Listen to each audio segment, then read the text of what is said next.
Hello all and welcome to the Modern Teacher. Welcome to daily English vocabulary and grammar session.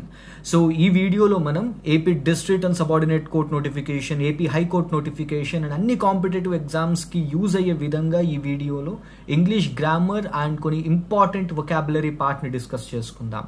But before that if you're new to the channel and if you haven't subscribe please do subscribe. ఎలాగైతే మీరు English videos చూస్తున్నారో అలాగే current affairs videos and other important information that I'm providing in the channel అవి కూడా చూడండి. So you won't regret it. I'm telling you, exam రాసేటప్పుడు కంపల్సరీగా ఈ వీడియోస్ చూస్తే వీటి నుంచి క్వశ్చన్స్ రాకపోతే అప్పుడు మాట్లాడుకుందాం. So by the end of this year 2025 అయిపోయేటప్పటికి మిమ్మల్ని ఒక జాబ్ హోల్డర్ కింద, ఒక గవర్నమెంట్ జాబ్ హోల్డర్ కింద చూడాలి. So that is my motive behind this.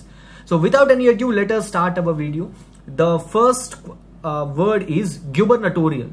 So gubernatorial అనేది most of the times news లో ఉంటుంది. సో దీన్ని మనకి టూ డిఫరెంట్ కంటెక్స్ట్ లో ఇవ్వచ్చు. ఎగ్జామ్ లోనే టూ డిఫరెంట్ ఏరియాస్ లో ఇవ్వచ్చు.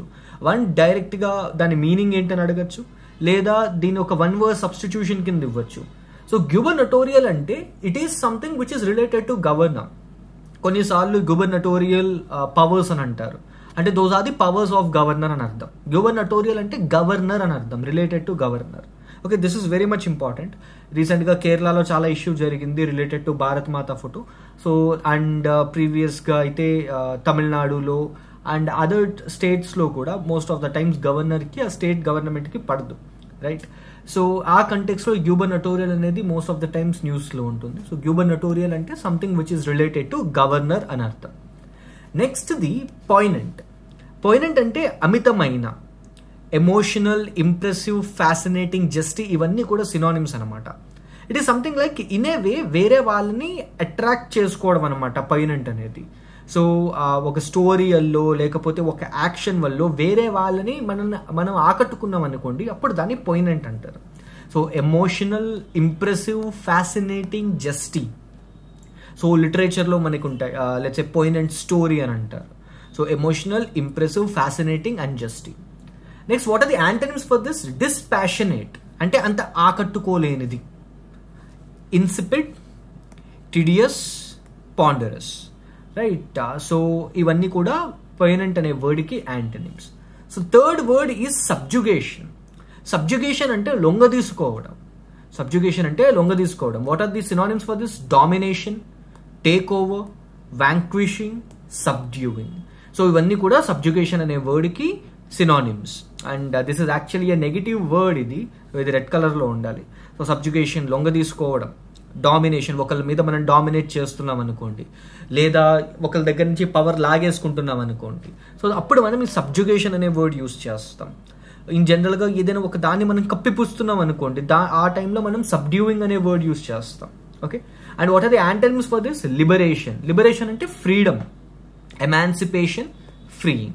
ఇవన్నీ కూడా సబ్జుగేషన్ అనే వర్డ్కి antonyms. Fourth word is colossal. Colossal అంటే బ్రహ్మాండమైన. కొలోజల్ అంటే బ్రహ్మాండమైన. ఒక వెరీ ఇంపార్టెంట్ మాన్యుమెంట్ ఉంటుంది. So we have something called colosseum అని చెప్పి ఉంటుంది. మీరు ఎప్పుడైనా మోస్ట్ ఆఫ్ ద మూవీస్లో చూసి ఉండొచ్చు. మీరు గ్లాడియేటర్ సినిమా చూసారా? గ్లాడియేటర్ సినిమా, ఆ గ్లాడియేటర్ సినిమాలో ఒక స్టేడియం లాంటిది ఉంటుంది చూసారా? అండ్ చాలా పిక్చర్స్లో మనకి, చాలా మూవీస్లో మనకి కనిపిస్తుంది కొలోజియం అని చెప్పి ఉంటుంది.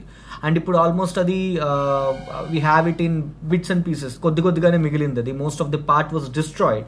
సో కొలోజియం అది ఈ పదం నుంచి వచ్చింది అనమాట. ఆ కొలోజియం అనే పదం నుంచి కొలోజల్ అనే వర్డ్ వచ్చింది. సో కొలోజియం అంటే, కొలోజల్ అంటే బిగ్ అని అర్థం. Gigantic, huge, enormous, titanic, monstrous. Titanic అంటే షిప్ పేరు కాదు, టైటానిక్ అంటే పెద్దది అని అర్థం. So gigantic, huge, enormous, titanic, monstrous, ఇవన్నీ కొలోజల్ అనే వర్డ్కి synonyms. And what are the antonyms for this? Miniature, minuscule, infinitesimal. So miniature paintings ఉంటాయి, మినియేచర్ ఆర్ట్ వర్క్స్ ఉంటాయి. సో మినియేచర్ అనేది మనం ఎక్కువ వింటాం. మీరు ఈగ సినిమా చూసారా? రైట్, ఈగ సినిమాలో హీరోయిన్ సమంత, ఆవిడ మినియేచర్ ఆర్టిఫాక్ట్స్ చేస్తూ ఉంటారు, రైట్? సో మినియేచర్ ఆర్టిఫాక్ట్స్ చిన్న చిన్న వాటితోటి చేస్తూ ఉంటారు కదా, సో దాన్ని మినియేచర్ అంటారు. మినియేచర్, మినిస్క్యూల్ అంటే చిన్నది అని అర్థం. కొలోజల్ అంటే పెద్దది, మినియేచర్ అంటే చిన్నది, రైట్? సో ఇవి హిందూ న్యూస్ పేపర్లో ఇవాళ నాకు కనిపించిన కొన్ని ఇంపార్టెంట్ వర్డ్స్, వాటికి synonyms and antonyms. And here is a homework word for you, corner stone. So corner stone అంటే ఏంటి, దాని మీనింగ్ కింద కామెంట్ సెక్షన్లో డ్రాప్ చేయండి. Now let us move to the next segment. So confused words, right? So from the past few days we are discussing this confused words. So confused words ఇవాళ నా దగ్గర 3 different set of confused words ఉన్నాయి. First the ప్రొడిగల్. So ప్రొడిగల్ అంటే ఎక్స్ట్రావెగెంట్, wasteful or profligate are స్పెండ్థ్రిఫ్ట్, అంటే ఎక్కువగా ఖర్చు పెట్టే వాళ్ళని ప్రొడిగల్ అని అంటాం. సో ప్రొడిగల్ అంటే ఏంటి? The one who spends more, right? అవి ఎక్స్ట్రావేగెంట్గా అవసరం లేనివి కూడా కొంటూ ఉంటారు చూసారా, అప్పుడు మనం ప్రొడిగల్ అనే వర్డ్ యూజ్ చేస్తాం అన్నమాట. Extravagant, wasteful or profligate or spendthrift. Spendthrift అనేది చాలా important word, remember this thing, right? ఇప్పుడు ప్రొడిజియస్. ప్రొడిజియస్ అంటే మార్వెలస్, అస్టానిషింగ్, సబ్లైమ్, మిరాక్యులస్. అంటే ఎప్పుడు జరగదు, ఒకసారి జరిగింది అనుకోండి, marvellous. So it is a medical miracle, marvellous ఇలాంటివి వింటూ ఉంటాం చూసారా. సో అప్పుడు ఈ ప్రొడిజియస్ అనే వర్డ్ వస్తుంది. And we have another one more thing called prodigy. మనం రీసెంట్గా వన్ వర్డ్ సబ్స్టిట్యూషన్స్లో పర్సన్స్ గురించి డిస్కస్ చేసుకుంటున్నప్పుడు ఈ ప్రాడిజీ అనే వర్డ్ డిస్కస్ చేసుకున్నాం. ప్రాడిజీ అంటే someone who is talented at a very young age. So చిన్న ఏజ్లోనే ఏదైనా ఒక ఆర్ట్లో కానీ ఏదైనా ఒక ఫీల్డ్లో వాళ్ళకి ఎనామస్ టాలెంట్ ఉందనుకోండి, then we call them as prodigy. Okay, చిన్నప్పటి నుంచి ఏదైనా ఒక స్పెసిఫిక్ ఫీల్డ్లో టాలెంట్ ఉంటే అప్పుడు మనం వాళ్ళని ప్రాడిజీ అంటాం అనమాట. సో మనకి చెస్లో గ్రాండ్ మాస్టర్స్ ఉంటారు. So we have the few chess players who have points.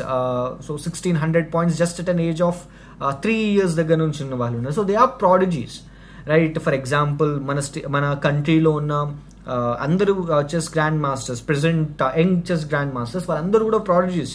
So at a very very young age they became grand masters, right? So వాళ్ళని ప్రాడిజీ అంటాం అనమాట. Next the second set is compliment and complement. So compliment అంటే ఏంటి? So ఇది మనం spelling చూస్తే తప్ప ఆ రెండింటికి మధ్య డిఫరెన్స్ ఉంది అని చెప్పి తెలియదు మనకి. సో ఇందులో ఐ ఉంది, ఇందులో ఈ ఉంది.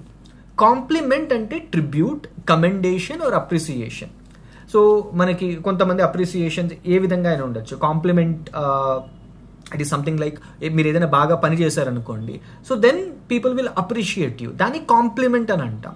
లేదా అట్ ద సేమ్ టైం మీ డ్రెస్ బాగుంది అనుకోండి, so people will tell you that so your dress is fine, your attire is good, అది కూడా కాంప్లిమెంటే అవుతుంది. So tribute, commendation, appreciation, right? Appreciate. So మనం దాన్ని కాంప్లిమెంట్ అని అంటాం. Then we have something called complement. Complement అంటే ఏంటి? Supplement, addition or extension. ఉన్నదానికి వేరేది యాడ్ అవ్వడం వల్ల దాని వాల్యూ పెరుగుతోంది అనుకోండి, అప్పుడు మనం దాన్ని కాంప్లిమెంట్ అని అంటాం, రైట్? సో ఆల్రెడీ ఒకటి ఉంది, దానికి వేరేది వచ్చి యాడ్ అవుతోంది, సో దానివల్ల దాని వాల్యూ పెరుగుతోంది. ఫర్ ఎగ్జాంపుల్ మనకి సప్లిమెంట్స్ ఉంటాయి, right? So the people who go to gym or workouts చేసే వాళ్ళకి ఐడియా ఉంటుంది కదా సప్లిమెంట్స్. సో సప్లిమెంట్స్ ఏం చేస్తారు వాళ్ళు? So they take whey protein or అవ్వచ్చు, క్రియేటిన్ అవ్వచ్చు. సో ఇలాంటి అడిషనల్ సప్లిమెంట్స్ తీసుకుంటారనమాట. సో డైలీ వాళ్ళు తీసుకున్న ఫుడ్తో పాటు వీళ్ళు అడిషనల్గా ఇంకొన్ని వైటమిన్స్ని, రైట్, ఇంకొంత ప్రోటీన్ని వీళ్ళు కన్జ్యూమ్ చేసుకుంటున్నారు. అంటే ఏంటి? ఉన్నదానికి వీళ్ళు ఎడిషన్గా చేస్తున్నారు. దీన్ని కంప్లిమెంట్ అంటారు. Okay, so this is a small difference between complement and compliment. Okay, now let us move to the third set of words, ingenious. Ingenious అంటే expert, adroit, innovative or prolific. So ఇవన్నీ కూడా same meaning. So మీరు ఏదైనా ఒక ఫీల్డ్లో నిష్ణాతుడు అయ్యాడు అనుకోండి, అప్పుడు మనం ఎక్స్పర్ట్ అని అంటాం. Adroit, prolific, innovative. Okay, so ఇది ఇంజీనియస్ అనే word. Then we have something called ingenuous. Ingenuous అంటే ఇప్పుడు మనకి ఇది చూసిన వెంటనే ఏమొస్తుంది తెలుసా? జెన్యూన్ అనే వర్డ్ నుంచి వచ్చిందని చెప్పాను అనుకోండి, మీరు ఏమనుకుంటారు? ఓకే, ఇది జెన్యూన్కి ఆపోజిట్ వర్డ్ అయి ఉండొచ్చు, ఇది ఇన్జెన్యూన్ అయి ఉండొచ్చు, రైట్? అలా అనుకుంటాం. బట్ నో, ఇది యాక్చువల్గా జెన్యూన్ అనే వర్డ్కి సినానిమ్ ఇది ఇంజెన్యూస్ అనేది. ఇంజెన్యూస్ అంటే genuine, unaffected, credulous or gullible, అంటే ఇన్నోసెంట్ అని కూడా వస్తుంది అనమాట. So most of the times all genuine people are innocent. So జెన్యూన్గా వర్క్ చేసే వాళ్ళందరూ ఇన్నోసెంట్, వాళ్ళకి ఎటువంటి కల్మషం ఉండదు కదా. సో ఇంజెన్యూస్ అంటే genuine, unaffected, credulous or gullible. మనం ప్రీవియస్గా క్రెడ్ అనే వర్డ్ డిస్కస్ చేసుకున్నాం కదా. క్రెడ్ అంటే ఫెయిత్ ఉండడం, right? So credit card, cred అనే ఒక అప్లికేషన్ ఉందని చెప్పి మనం డిస్కస్ చేసుకున్నాం. So credulous. ఓకే, సో ఇవి మనం 3 డిఫరెంట్ సెట్ ఆఫ్ వర్డ్స్ ఉన్నాయి ఇక్కడ. మనం వాటికి ఆ కన్ఫ్యూజ్డ్ వర్డ్స్కి మీనింగ్స్ డిస్కస్ చేసుకుని వాటి మధ్య ఉన్న డిఫరెన్స్ ఏంటో తెలుసుకున్నాం. Now let us move to grammar rules. So ఇవాళ నేను స్పెసిఫిక్గా ఒక సర్టైన్ గ్రామర్ రూల్ తీసుకున్నాను. ఇదేంటంటే adjectives should be used in same degree when they qualify same noun. So in general గా adjective ఏం చేస్తుంది? Adjective will tell the quality of the noun, right? So ఇప్పుడు రాము అనేవాడు ఉన్నాడు, రాము అనే పర్సన్ ఉన్నాడు అనుకుందాం. సో ఇప్పుడు ఈ రాము అనే పర్సన్ గుడ్ బాయా, బ్యాడ్ బాయా, రైట్? లేకపోతే పొడవుగా ఉంటాడా, పొట్టిగా ఉంటాడా, లేకపోతే బాగా చదువుతాడా? సో ఇలాగా ఈ రాము యొక్క క్వాలిటీస్ని చెప్పేదాన్ని మనం ఏమంటాం? యాడ్జెక్టివ్ అంటాం, రైట్? ఒక నౌన్ యొక్క క్వాలిటీస్ని చెప్పేదాన్ని యాడ్జెక్టివ్ అంటాం, సింపుల్గా చెప్పాలంటే. ఇప్పుడు ఈ రాముకి సంబంధించి నేను 2 క్వాలిటీస్ని ఒకేసారి చెప్పాలని అనుకున్నాను. ఓకే, 2 కాదు, 3 అనుకోండి, 4 అనుకోండి, 50 అనుకోండి. ఈ క్వాలిటీస్ అన్నీ నేను చెప్పాలనుకున్నాను, రాముకి సంబంధించిన క్వాలిటీస్ అన్ని. ఇప్పుడు నేను ఈ క్వాలిటీస్ చెప్పేటప్పుడు ఇవన్నీ కూడా ఎప్పుడు సేమ్ డిగ్రీ ఆఫ్ యాడ్జెక్టివ్లో ఉండాలి. Okay, they all should be in same degree. అంటే ఏంటి? ఇప్పుడు మనకి అడ్జెక్టివ్స్కి వచ్చేటప్పటికి we have something called positive, comparative and superlative. ఇలా 3 డిగ్రీస్ ఉంటాయి. So we have positive degree, comparative degree, superlative degree, right? అంటే ఏంటి? టాల్ అంటే పాజిటివ్ డిగ్రీ, టాలర్ అంటే కంపారిటివ్ డిగ్రీ, టాలెస్ట్ అంటే సూపర్లేటివ్ డిగ్రీ. ఇది మోస్ట్లీ అందరికీ తెలిసిందే కదా, అడ్జెక్టివ్స్లో ది బేసిక్ థింగ్ ఇది, right? So positive degree, comparative degree, superlative degree. ఇప్పుడు నేను రాముకి సంబంధించి ఏదైనా ఒక క్వాలిటీ, 2 క్వాలిటీస్ని ఒకేసారి యూజ్ చేయాలనుకోండి, అప్పుడు ఆ 2 క్వాలిటీస్ నేను ఎప్పుడు కూడా సేమ్ డిగ్రీలో చెప్పాలి. లెట్స్ సే నేను రాము బాగా పొడవుగా ఉంటాడు, అలాగే లావుగా ఉంటాడు అని అనుకుందాం, రైట్? సో 2 డిఫరెంట్ థింగ్స్ తీసుకుందాం, ఫ్యాట్, ఫ్యాటర్, ఫ్యాటెస్ట్. సో ఇలా 2 డిఫరెంట్ థింగ్స్ యూజ్ చేస్తున్నప్పుడు నేను సేమ్ డిగ్రీస్ యూజ్ చేయాలి. టాల్ యూజ్ చేసినప్పుడు ఫ్యాటే యూజ్ చేయాలి, టాలర్ యూజ్ చేసినప్పుడు ఫ్యాటర్ యూజ్ చేయాలి, టాలెస్ట్ యూజ్ చేసినప్పుడు ఫ్యాటెస్ట్ యూజ్ చేయాలి. సో ఎప్పుడు కూడా సేమ్ డిగ్రీని యూజ్ చేయాలి, రైట్? ఇది అడ్జెక్టివ్స్కి సంబంధించి. అండ్ ఎప్పుడైతే ఇవి సేమ్ నౌన్ని క్వాలిఫై చేస్తున్నాయో, ఇక్కడ ఒక్క నౌన్ గురించే మాట్లాడుతున్నాం, 2 వేరే నౌన్స్ గురించి అనుకోండి, then it is completely different, right? Altogether it is a completely different rule. కానీ ఇక్కడ ఆ 2 సేమ్ నౌన్ని క్వాలిఫై చేస్తుంటే, రాము అనే పర్సన్ గురించే చెప్తున్నాయి అనుకోండి, ఒకే సెంటెన్స్లో చెప్తున్నాయి అనుకోండి, అప్పుడు అడ్జెక్టివ్స్ ఎప్పుడు సేమ్ డిగ్రీలో ఉండాలి, right? So remember this thing. So దీనికి సంబంధించి క్వశ్చన్స్ కూడా రావచ్చు, అండ్ క్వశ్చన్స్ ఏ విధంగా రావచ్చు. సో ఇక్కడ నేను 2 ఎగ్జాంపుల్స్ తీసుకున్నాను, రైట్? సో ఆల్మోస్ట్ 10 ఉన్నాయి ఇందులో. కానీ ఇక్కడ మనం ఏం చేద్దామంటే ప్రతి దానికి కూడా 2 ఆప్షన్స్ ఉన్నాయి ఇక్కడ. అందులో ఒకటి కరెక్ట్ ఆప్షన్ ఉంది, ఒకటి రాంగ్ ఆప్షన్ ఉంది. ఇప్పుడు దాన్ని బట్టి మనకి కొన్ని చూసాం అనుకోండి, మీకే అర్థమైపోతుంది. She is a kind and honest teacher, she is a kinder and honest teacher, right? ఇప్పుడు ఇక్కడ ఆనెస్ట్ అనేది క్వాలిటీ, కైండ్ అనేది క్వాలిటీ. ఇక్కడ ఎవరిని క్వాలిఫై చేస్తున్నాయి? ఈ 2 అడ్జెక్టివ్స్ టీచర్ని క్వాలిఫై చేస్తున్నాయి. ఓకే, సో టీచర్ అని ఎవరో ఒక టీచర్, ఆ టీచర్ని క్వాలిఫై చేస్తున్నాయి. ఇప్పుడు ఇక్కడ సెకండ్ ఆప్షన్ చూడండి. సెకండ్ ఆప్షన్లో కైండర్ ఉంది. Kinder is a comparative degree of adjective, honest is a positive degree of adjective కదా. కొన్నిసార్లు యాడ్జెక్టివ్స్కి ఈఆర్ అండ్ ఈఎస్టీ రావు, అప్పుడు ఏమొస్తాయి? కంపారిటివ్ అనుకోండి, మోర్ వస్తుంది. గుర్తుపెట్టుకోండి, ఇది కంపారిటివ్ అంటే మోర్ వస్తుంది, అండ్ సూపర్లేటివ్ అయితే మోస్ట్ వస్తుంది కొన్నిటికి. ఫర్ ఎగ్జాంపుల్ బ్యూటిఫుల్ ఉంది, బ్యూటిఫుల్కి బ్యూటిఫుల్లర్, బ్యూటిఫుల్లెస్ట్ అని రాదు, బ్యూటిఫుల్కి more beautiful and most beautiful వస్తుంది. సో మీరు ఒకవేళ ఈ డిగ్రీస్ గురించి, యాడ్జెక్టివ్ డిగ్రీస్ గురించి మీకు అంత ఐడియా లేదనుకోండి, నేను చెప్పిన అరిహంత్ బుక్లో ఉంటుంది, లేదా ఒక్కసారి గూగుల్లోకి వెళ్ళి just search for the degrees of adjectives. So యాడ్జెక్టివ్స్కి సంబంధించిన డిగ్రీస్ చూడండి. సో పాజిటివ్ డిగ్రీ, కొన్ని ఇంపార్టెంట్ యాడ్జెక్టివ్స్ ఉంటాయి, ఒక 50 ఉండొచ్చు, ఒక 60 ఉండొచ్చు. మోస్ట్లీ అన్నిటికీ కూడా టాల్, టాలర్, టాలెస్ట్, ఇది ఎలా అయితే డిస్కస్ చేసుకున్నామో అలాగే ఉంటాయి. బట్ కొన్ని ఉంటాయి, for example good, better, best. So ఈ టైప్లో ఉంటాయి. సో ఇలాంటివి మనకి ఇంపార్టెంట్ అనమాట ఎగ్జామ్లో. ఇవే చాలా ఇంపాక్ట్ అండ్ డిఫరెన్స్ క్రియేట్ చేస్తాయి. సో దీనికి ఆన్సర్ ఏమైంది? ఇప్పుడు ఇక్కడేమో కైండర్ వచ్చింది, ఇక్కడేమో ఆనెస్ట్ వచ్చింది. కైండర్ అనేది కంపారిటివ్ డిగ్రీ, ఆనెస్ట్ అనేది పాజిటివ్ డిగ్రీ. సో నేను 2 డిగ్రీస్ ఉండొచ్చు అని చెప్పానా? నో, ఉండకూడదు కదా, సేమ్ డిగ్రీలో ఉండాలి. So answer for this is option A. She is kind and honest, 2 కూడా పాజిటివ్ డిగ్రీలో ఉన్నాయి. సెకండ్ చూద్దాం. The movie was exciting and more emotional than I expected. The movie was exciting and more emotional than I expected.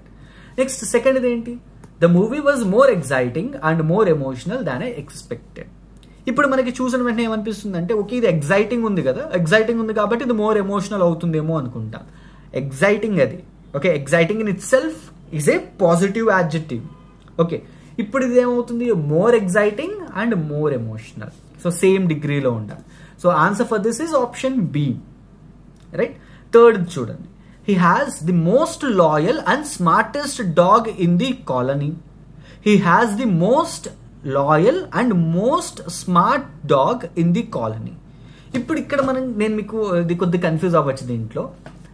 Most loyal, smartest, most loyal, most smart dog in the colony, right. Smartest superlative, more comparative, most superlative, right. ఇక్కడ నేను already రెండింటికి answer ఇచ్చేసాను కాబట్టి 3, 4 చూడండి, 3, 4 వీటికి answers. Next అలాగే మీకు ఇంకా చాలా ఎగ్జాంపుల్స్ ఇచ్చాను ఇందులో 5, 6, 7, 8, 9 and 10. సో వీటిలన్నిటికీ కూడా ఆన్సర్స్ కింద కామెంట్ సెక్షన్లో డ్రాప్ చేయండి. ఓకే, కామెంట్ సెక్షన్లో డ్రాప్ చేయండి and let's see how many members will get all these answers correct. So దీనికి ఆన్సర్స్ నేను మన టెలిగ్రామ్ ఛానల్లో పెడతాను. సో ఫస్ట్ ఈ 1 to 10 వాటికి ఏ కరెక్టా బి కరెక్టా అనేది నేను మన టెలిగ్రామ్ ఛానల్లో పెడతాను. దాని లింక్ కూడా కింద కామెంట్ సెక్షన్లో ఉంటుంది, కింద డిస్క్రిప్షన్లో ఉంటుంది. Just go and search for that as well. Okay, దీనికి సంబంధించిన ఆన్సర్ నేను అందులో డ్రాప్ చేస్తాను. And there is another one more thing here I'm telling you. మళ్ళీ వీడియో స్టార్టింగ్లో చెప్పాను, వీడియో ఎండ్లో కూడా చెప్తున్నాను. So current affairs, AP history, Indian history, so ఇలాంటి డిఫరెంట్ వీడియోస్ నేను తీసుకురావడానికి ట్రై చేస్తాను. So please show the same kind of love that you are showing for these English videos, right. So signing off your modern teacher.